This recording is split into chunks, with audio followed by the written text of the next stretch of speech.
The massive alien ship emerged from hyperspace just beyond Mars' orbit, its smooth purple hull reflecting the distant sunlight. Inside the ship's command center, Ambassador Redscale stared at the blue planet ahead with all four of his eyes widened in horror. He turned to his science officer, his scales shifting from their normal golden color to a pale yellow of distress.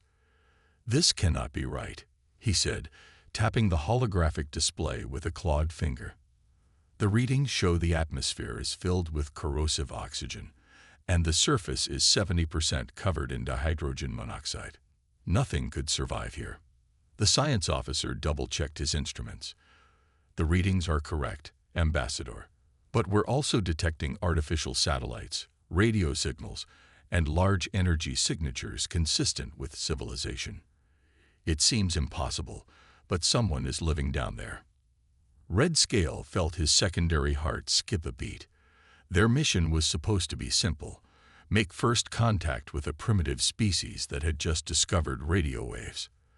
The preliminary scans had classified Earth as a Class 12 Deathworld, meaning it should only contain basic life forms adapted to its brutal conditions. Instead, they had found cities, technology, and clear signs of an advanced society. The ship's AI announced an incoming transmission. On the main screen, a human face appeared. A man in a blue uniform with badges that probably indicated some kind of authority. "This is Air Force General Thomas Walker of Earth. You have entered restricted space. Please identify yourself." The translation matrix took a moment to process the human language, but Redscale was more focused on the fact that the creature was speaking while voluntarily exposing itself to oxygen. He composed himself and responded as diplomatically as possible. "I am Ambassador Redscale of the Galactic Confederation. We come in peace, and—" He paused, watching in horror as the human on screen took a drink of clear liquid. "Are you consuming dihydrogen monoxide? Please stop immediately. We have medical facilities aboard." The human's expression changed to one of confusion. "You mean water?" "Yes, we drink water. All life on Earth needs it to survive." The bridge crew gasped. The navigation officer fainted, his scales turning pure white. Redscale tried to maintain his composure, but his voice trembled. "You intentionally ingest that corrosive substance, and you breathe oxygen. How are you not dead?" General Walker's confusion turned to slight amusement. "Ambassador, I think we have some cultural differences to work out. Would you like to send a delegation to Earth? We can arrange a secure meeting facility with whatever environmental conditions you need." Redscale huddled with his advisors, all of them speaking in hushed, horrified tones. These humans weren't just surviving in deadly conditions, they were thriving. They had built cities, developed spaceflight, and seemed completely casual about their toxic environment. The mission protocols never covered anything like this. After much debate, Redscale agreed to send a delegation. The Confederation's first contact procedures required them to proceed, no matter how terrifying the circumstances. They arranged to land at a human facility called the United Nations, with the humans promising to create a sealed environment, filled with the noble gases the aliens needed to breathe. As the diplomatic shuttle descended through Earth's atmosphere, Redscale watched in amazement as humans went about their daily lives. They saw people jogging, voluntarily raising their body temperature and exposure to oxygen. Children played in parks, risking injury on primitive metal structures. Someone was even walking a four-legged predator on a thin rope. The shuttle landed, and through the protective windows, Redscale saw hundreds of humans gathered to witness their arrival. Many were pointing devices at the ship, probably weapons, he thought, until an aide explained they were called phones for recording images. Just before leaving the shuttle, Redscale sent an urgent message to the Confederation. "First contact established with Earth. Species appears impossible but exists. They drink poison, breathe corrosive gas, and keep predators as companions. Request immediate guidance. P.S. Send more diplomats. I fear we are not prepared for what we have found here." The doors opened, and Red Scale stepped into Earth's filtered air chamber, ready to meet these impossible creatures who called this Deathworld home. He could only hope they were as peaceful as they claimed, because anything that could survive these conditions must be incredibly dangerous indeed. Dr. James Porter watched with amusement as the alien delegation recoiled in horror at his lunch. He had simply opened his sandwich and taken a bite, but from their reaction, you would think he had swallowed pure uranium. Ambassador Red Scale's scales had turned a fascinating shade of green that James hadn't seen before. "You willingly eat organic matter treated with capsaicin?" Red Scale asked, pointing at the slice of jalapeno that had fallen from James's sandwich. "That compound is a defense mechanism. It causes pain." "Well, yes," James said, trying not to laugh. "That's kind of the point. It adds flavor." He took another bite, and two of the alien assistants had to steady each other. "Would you like to try some?" "Try it? That would be suicide." Red Scale's translator squeaked with distress. "Doctor, we've been observing your species for 3 days now, and each discovery is more disturbing than the last. This morning, we watched humans deliberately enter temperature-controlled chambers that simulate Arctic conditions." James realized they must have seen the ice skating rink near the UN building. "Oh, that's just for fun. People enjoy gliding on the ice. It's good exercise." The aliens huddled together, their scales flickering in what James had learned was their way of showing extreme confusion. He had been assigned as their guide and scientific liaison, but explaining normal human activities was proving more challenging than expected. Just then, thunder rumbled outside. Several aliens dropped to the floor, their protective suits activating emergency shields. "We're under attack," one screamed. "It's just a thunderstorm," James explained calmly. "Pretty common weather here." He walked to the window and opened the blinds. The aliens watched in terror as humans outside opened umbrellas and continued walking through the rain. They're being bombarded with high-velocity dihydrogen monoxide projectiles. Red Scale's voice rose to a pitch that almost broke the translator. "And they're not even running." James spent the next hour explaining Earth's weather patterns, but this only seemed to distress them more. The fact that humans regularly dealt with rain, snow, and varying temperatures seemed to confirm their worst fears about Earth being a death world. The situation got even worse when they passed the building's gym during their tour. The sight of humans voluntarily lifting heavy objects, running on treadmills, and doing push-ups caused such a commotion that James had to call for a break. "Let me understand this," Red Scale said during their recovery session. "Your species intentionally subjects itself to physical stress, consumes painful substances, exposes itself to dangerous weather, and considers all of this normal." "Well, when you put it that way, it does sound a bit extreme," James admitted. "But it's how we stay healthy. Our bodies adapt and get stronger." The alien scientist accompanying them, who had been quiet until now, suddenly spoke up.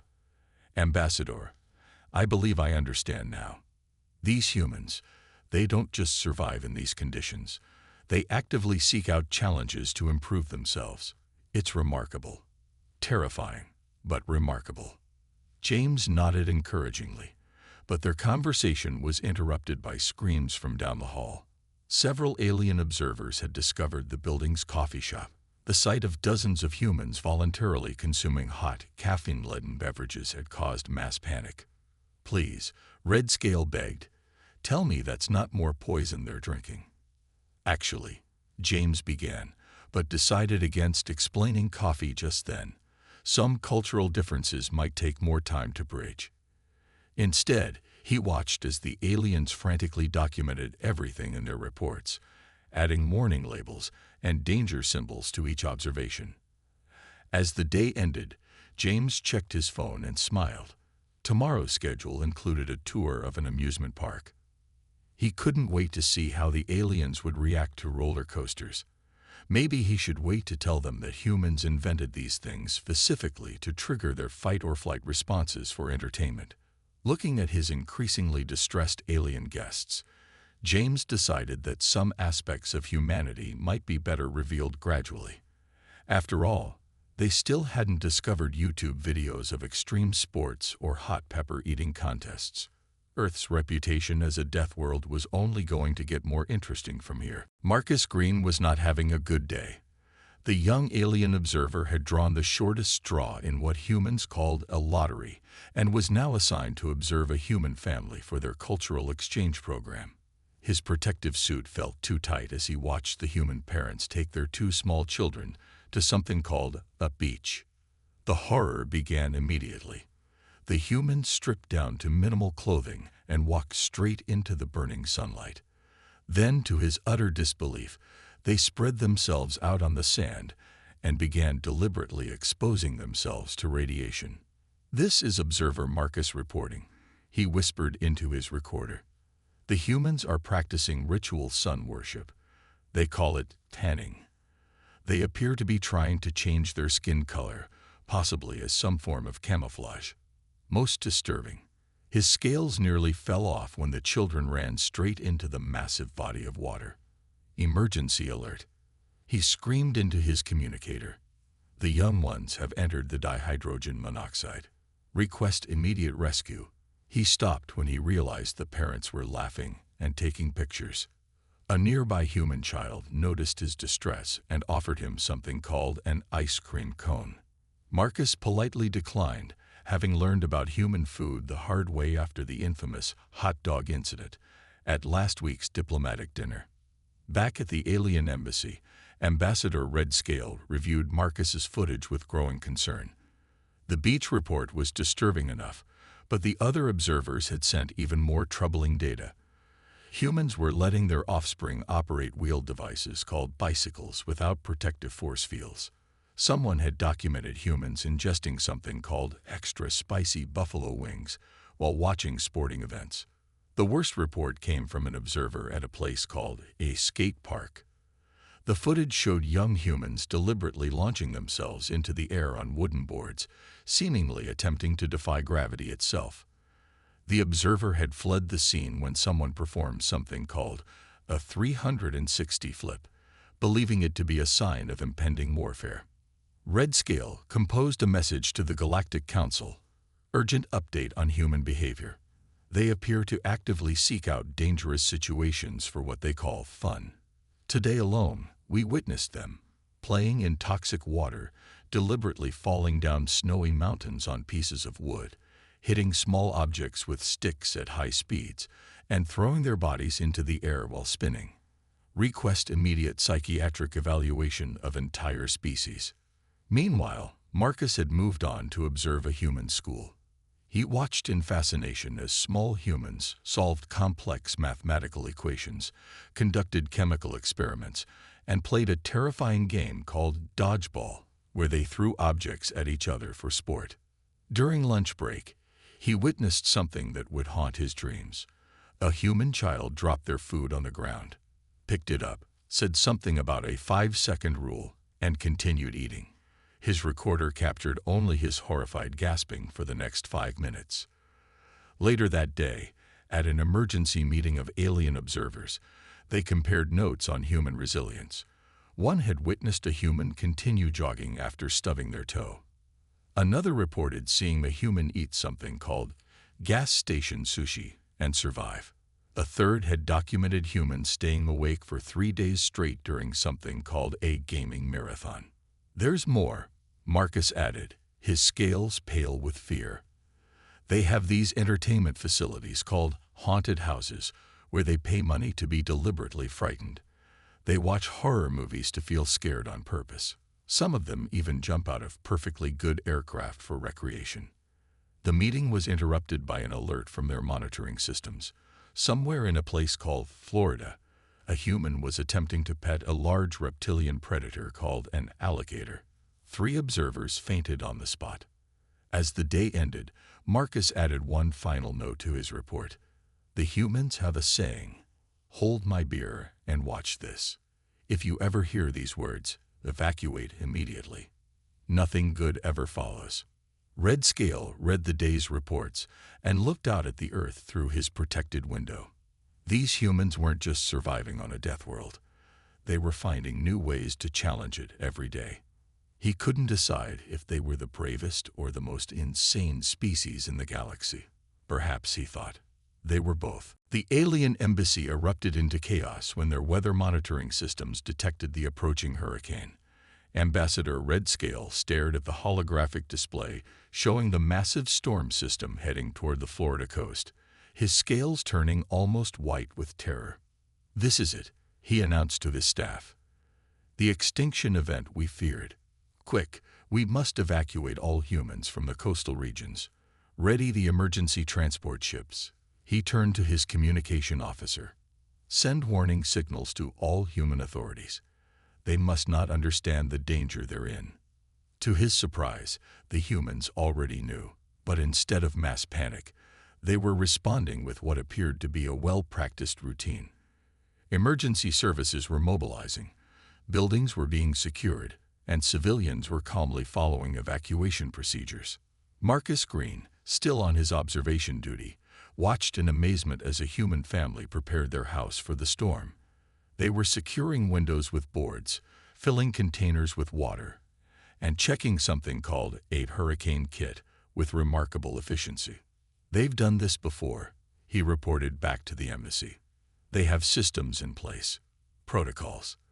They're not running in terror, they're following plans." Redscale couldn't believe what he was seeing.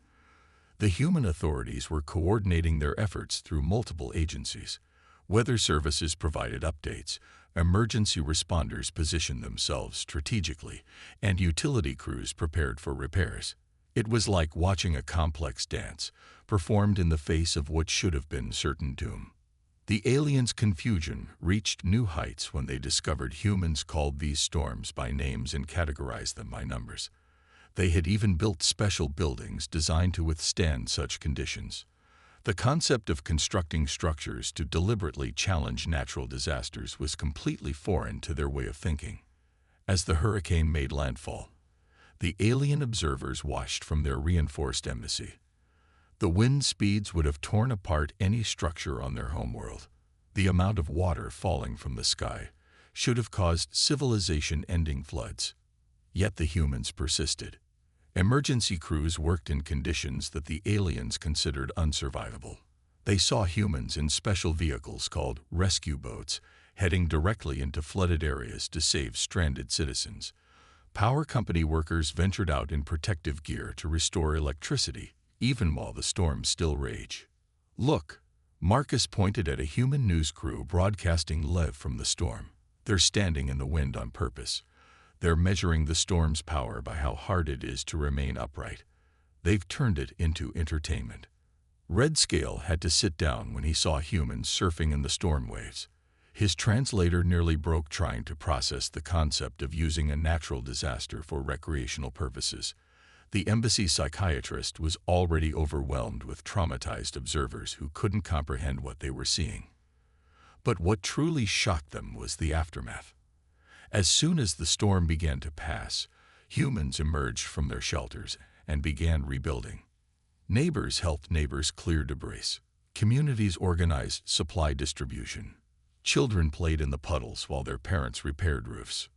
One observer recorded humans having something called a hurricane party in their garage, celebrating their survival with food and drinks while their house was still partially flooded. The footage was classified as too disturbing for general viewing back on their homeworld. Redscale composed his report to the Galactic Council with trembling claws. "Humans don't just survive disasters. They adapt to them, prepare for them, and sometimes even enjoy them." Their response to what we would consider an extinction-level event was to implement pre-existing emergency procedures and then celebrate their resilience. Most concerning of all, they refer to this as hurricane season, implying these events are regular occurrences they have learned to live with. Requesting immediate update to Earth's classification.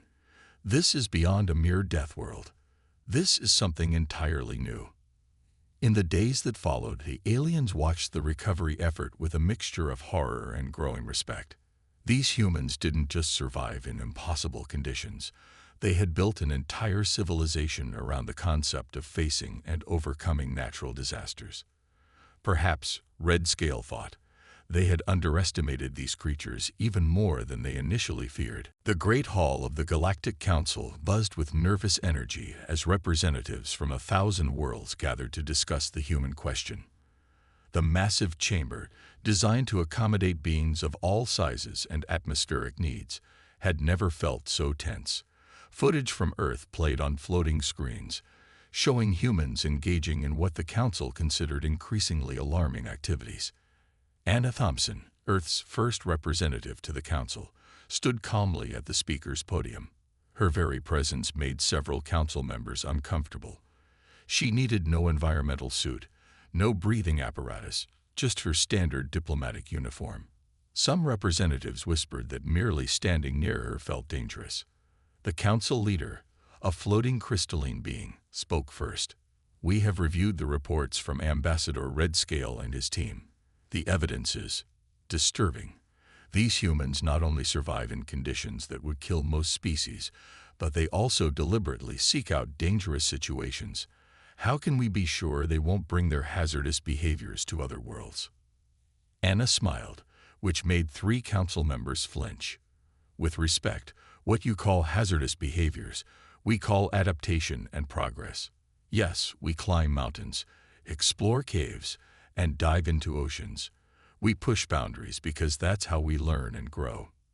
Another Council member, a being of pure energy contained in a protective field, displayed more footage. "Look at this.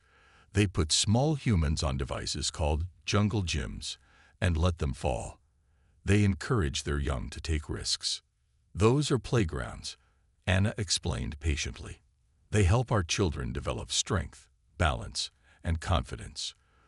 The risks are calculated, the equipment is safety tested, and the children are supervised." The debate continued as more evidence was presented. The Council was particularly concerned about human entertainment. They showed clips of racing cars, boxing matches, and something that really disturbed them: cooking shows. You deliberately expose food to extreme heat, combine potentially reactive substances, and then put them in your bodies. A gaseous Council member wheezed through their translator. "That's called baking," Anna replied. "Would anyone like to try a cookie? I brought them from Earth." The entire front row of the Council quickly moved back several feet. Marcus Green, now promoted to senior observer, presented his report next. "Humans have an almost pathological need to explore and test limits. When we tell them something is impossible, they take it as a challenge. They've even started asking about visiting our homeworlds, worlds that would instantly kill them. And we're developing protective suits for those environments," Anna added. "You see danger, we see opportunity. You see limits, we see challenges to overcome." The Council leader's crystalline structure flickered with concern. "But that's exactly what worries us. Your species seems to have no concept of reasonable caution. You do things simply because you can, not because you should." Anna took a deep breath, which made several Council members nervously check their environmental sensors. "Let me tell you about the International Space Station," she began. "Humans built a habitat in the vacuum of space, a place where we absolutely cannot survive naturally. We did it to learn, to grow, to push our boundaries. And you know what? We've been living there continuously for decades." She pulled up her own footage, showing humans helping each other after natural disasters, working together to solve problems, using their adaptability to survive and thrive in every environment Earth threw at them. "Yes, we're from what you call a Deathworld," she continued. "Yes, we take risks. But we do it to help others, to advance our understanding, to make life better not just for ourselves, but for everyone we meet. We don't just survive on our world. We learn from it, adapt to it, and use those lessons to help others." The Council chamber fell silent. Finally, a representative from one of the oldest species spoke up. Perhaps that's exactly what the galaxy needs. A species that doesn't just accept limitations, but challenges them. One that sees the impossible not as a barrier, but as a starting point." Anna smiled again, and this time fewer Council members flinched. The debate was far from over, but for the first time, They were beginning to see humanity's Deathworld tendencies in a new light. Maybe, just maybe, being crazy enough to drink dihydrogen monoxide wasn't such a bad thing after all. The emergency signal blared through the human spacecraft Victory's command center. Captain Bill Rogers read the distress message twice, making sure he understood the situation. A peaceful mining colony of methane-breathing aliens was under attack from raiders, and the Victory was the only ship close enough to help. The catch: the colony's atmosphere would kill any human in seconds. The ship's environmental officer confirmed what they all already knew.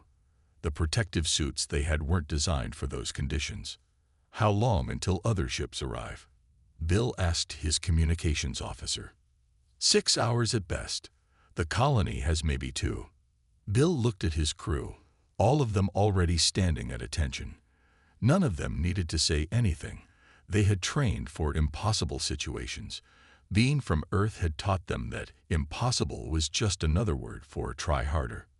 Engineering. Bill called over the intercom. How fast can you modify our suits to handle methane atmosphere?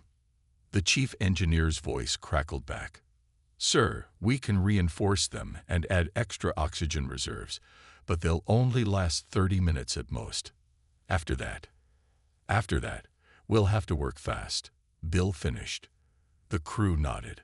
They all understood the risks, but they also remembered their first contact with alien species, how their normal living conditions had terrified other races. Now it was time to prove that their Deathworld adaptations could save lives.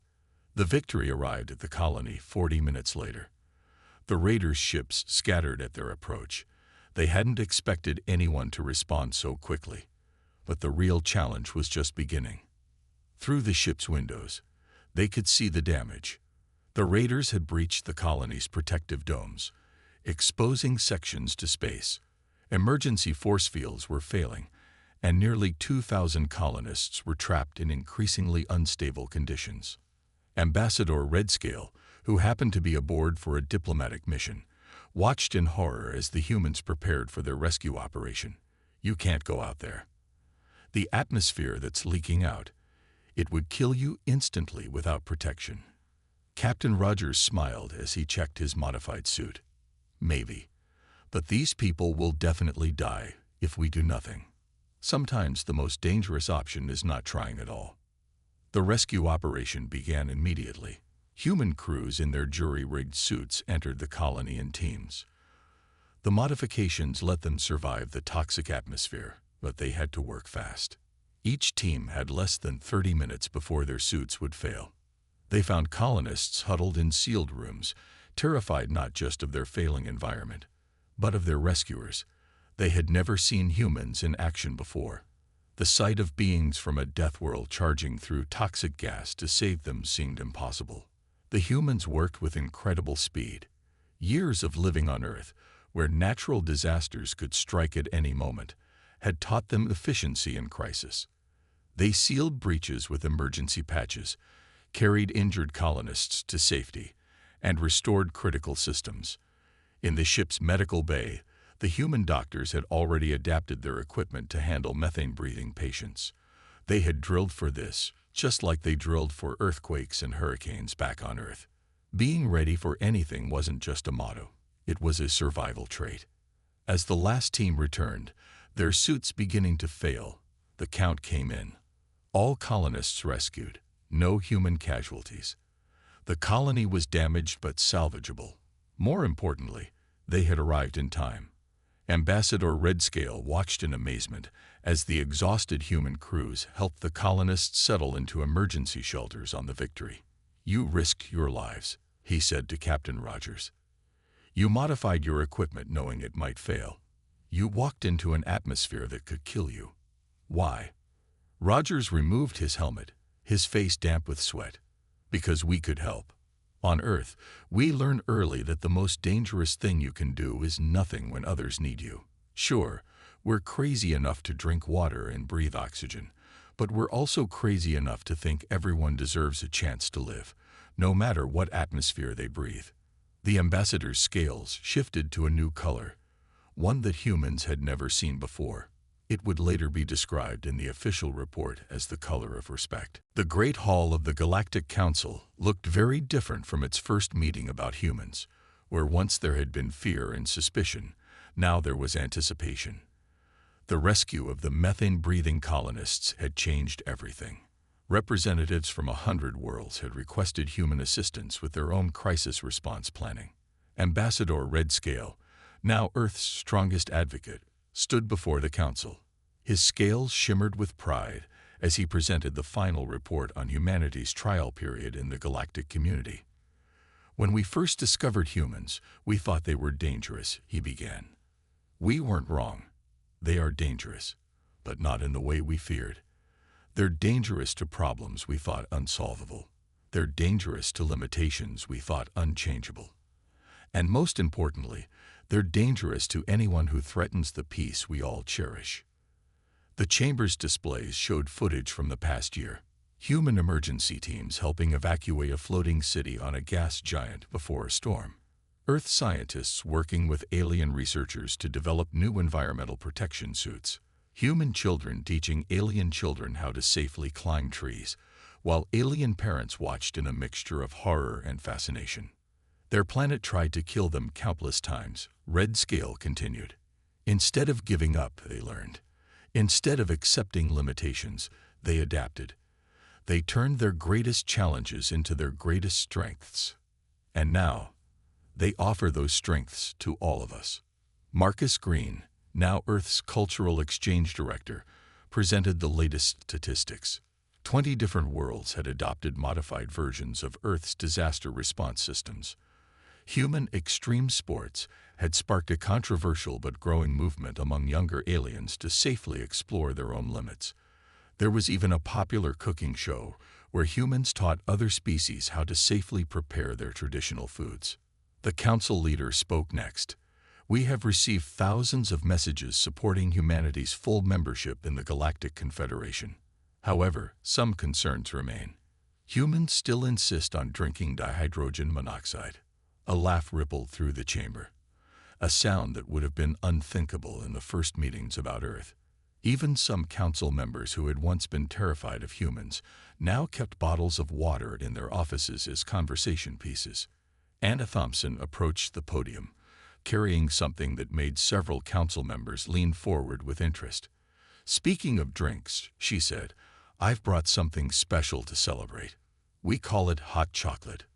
Redscale's scales flickered with amusement as other representatives crowded forward, their fear of human beverages now outweighed by curiosity. In the past year, some braver aliens had started sampling human foods under controlled conditions. A few had even developed a taste for mild spices, though Earth's hot sauces remained strictly off-limits. The council leaders' crystalline form glowed brightly as they made the official announcement. By unanimous decision, Earth is hereby recognized as a special member of the Galactic Confederation. Their unique abilities and perspective make them invaluable allies. Their classification as a Deathworld will be updated to Adaptive World in recognition of humanity's remarkable ability to turn hostile conditions into advantages. After the ceremony, Redscale found Bill Rogers, the captain who had led the colony rescue. Did you ever imagine, when we first met, that it would end like this? Bill smiled. Actually, I'm pretty sure this is just the beginning. There's a whole galaxy out there, full of new challenges and possibilities. And if there's one thing humans love, it's a good challenge. As if to prove his point, a group of human scientists had just submitted a proposal to establish research stations on worlds previously considered too dangerous to explore. They had already designed prototype suits that would let them walk on the surface of gas giants. Redscale watched the celebrations around him, remembering his first terrified reaction to Earth. He had thought humans were crazy for living in such hostile conditions.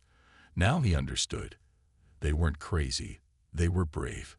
They had learned to thrive where others would perish, to help where others would flee, to try where others would surrender. The galaxy was changing, becoming a little bit more daring, a little bit more resilient, a little bit more human. And perhaps that wasn't such a bad thing after all. Sometimes, Red Scale thought, you need a little Deathworld crazy to make the impossible possible.